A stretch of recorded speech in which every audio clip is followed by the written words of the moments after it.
Въглекопач.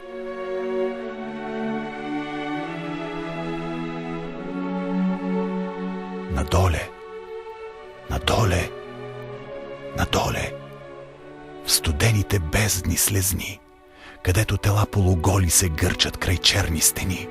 Делпват се мишци железни и техният удар звъни сред мрака на страшните бездни, с протеста за слънчеви дни, с протеста за отдих, за воля, за въздух, простор, ширини. Надоле, надоле, надоле, надоле слезни. Слезни в тия мрачни отроби на хищната майка земя. Слезни между братята роби в морето от вечна тъма, и твоята лампичка бледа ще бъде там ярка звезда. Там сноп от лъчи ще огледа зловещия храм на труда, зловещите тези идоли, де няма ни нощи, ни дни. Надоле, надоле, надоле, надоле слезни. А там вековете незнайни редили са пласт върху пласт.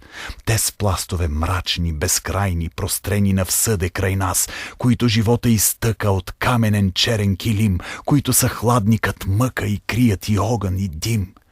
Слезни там и с удари верни разбивай, разлюшквай, руши, разкъртвай те с пластове черни, те с робски души. И в бурната пещ на борбата грамадата черна хвърли и спри да се видиш, когато сред мрак и оловни мъгли ще блеснат реки огнеструйни, когато червени вълни, понесени в пристъпи буйни, ще бликнат по всички страни, когато сред блясъци нови земята ще ври, ще гори в огньове, огньове, огньове и дъжд от искри.